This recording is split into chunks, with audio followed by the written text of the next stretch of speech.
Padang Barat, Kota Padang.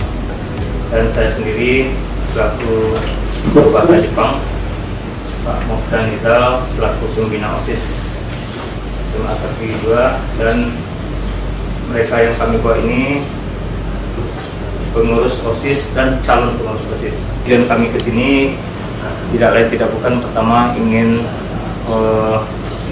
bersilaturahim, kemudian ingin diskusi berkenan dengan pemilihan umum, dan sekaligus juga berkenan dengan organisasi yang sifatnya pemilihan ketua OSIS yang selama ini wawasan dari pengurus OSIS maupun cikal bakal pengurus OSIS masih kurang. Jadi kami dari awal dulu ingin berkunjung ke rumah pintar KPU. Dia alhamdulillah direspon dengan baik oleh rumah pintar KPU.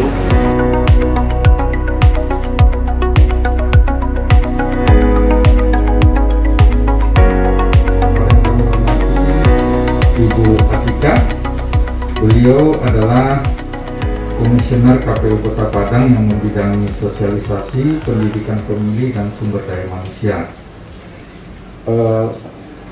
Selanjutnya kita minta dulu sambutan Ibu Atika Triana selaku Ketua Divisi untuk menyampaikan sambutannya atas kehadiran adik-adik. Yang berbahagia, yang teristimewa, adik-adik kami dari SMK ke SMA Pertiwi 2 Kota Padang.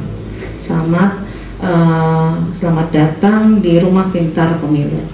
Pemilihan umum diselenggarakan oleh Komisi Pemilihan Umum yang bersifat nasional, tetap, dan mandiri. Nah, RPP adalah satu rumah pintar, satu rumah atau media yang menjelaskan sejarah pemilu, dia ada di sana, tahapan-tahapan yang dilalui, teknis-teknisnya seperti apa. Nanti juga Pak Rino bisa membantu karena ini divisi divisi sosialisasi, sekaligus Pak Rino ini juga membidangi teknis dan humasnya. Jadi teknis penyelenggaraan pemilu, teknis penyelenggaraan pilkada memang di divisi kita, dan di kasubagnya Kasubag Pak Rino, seperti itu. Saya akan mencoba menjelaskan langsung dengan visualisasi tontonan, memperkenalkan apa itu Rumah Pintar Pemilu ya. Pemilu nanti nyoblos di TPS mana? Wah, saya golput sajalah, kurang paham dengan pemilu. Loh, kok gitu? Kita harus gunakan hak pilih kita dalam pemilu. Kalau kurang paham apa itu pemilu, sekarang tidak ada alasan lagi, karena sudah ada Rumah Pintar Pemilu. Apa sih Rumah Pintar Pemilu? Rumah Pintar Pemilu adalah pusat pendidikan dan informasi tentang pemilu. Rumah ini terbuka untuk masyarakat yang ingin mengerti apa itu politik, demokrasi, dan pemilu. Rumah Pintar Pemilu ini bisa kita jumpai di kantor KPU RI, KPU Provinsi, dan KPU Kabupaten Kota seluruh Indonesia. Rumah Pintar Pemilu mulai diresmikan tahun 2015 sebagai sarana untuk meningkatkan partisipasi pemilih di masyarakat. Selama ini, pendidikan politik di masyarakat masih kurang. Masih banyak yang beranggapan bahwa sistem politik itu bukan urusan mereka, melainkan urusan pemerintah. Nah, Rumah Pintar Pemilu diharapkan mampu menjadikan masyarakat kita cerdas dan melek pemilu.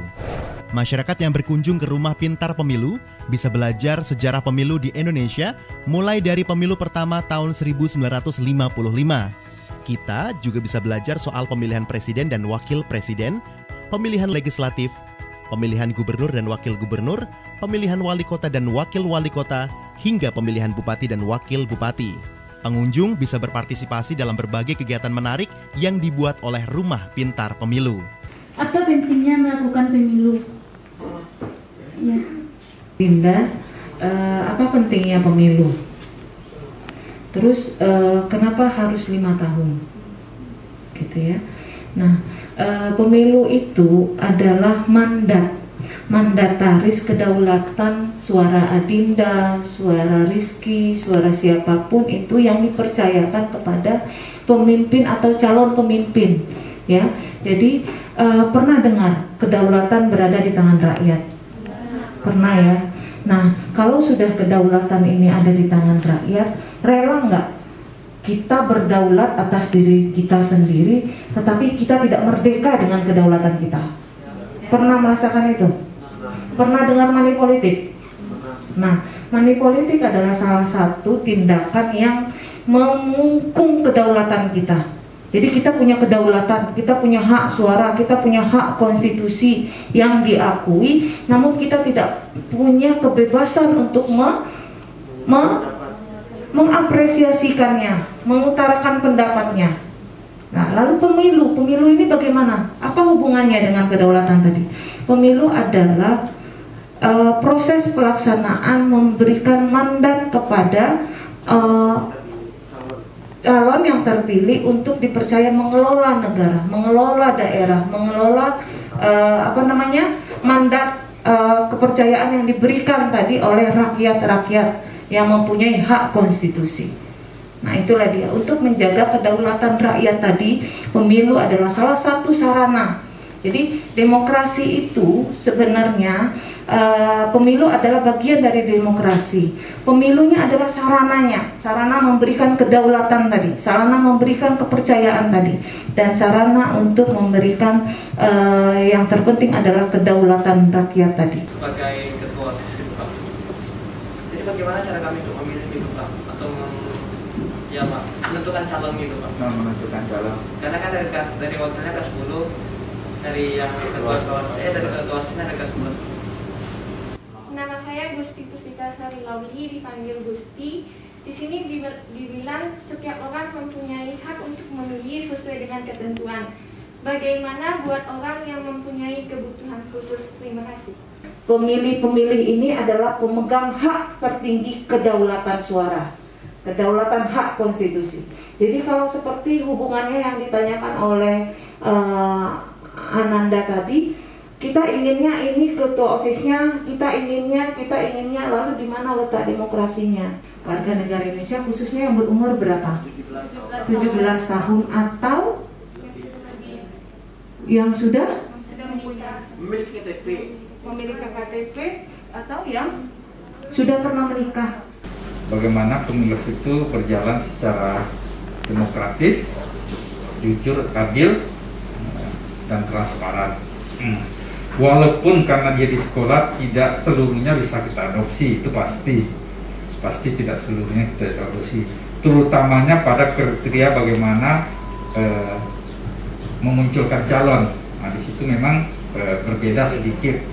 Nah, tentu kalau tadi sekolah sudah membentuk tim, maka tim inilah yang membuat mekanismenya, baik itu kriteria calon, syarat. Nah, bagaimana tim ini bekerjanya secara demokratis.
Jadilah pemilih cerdas.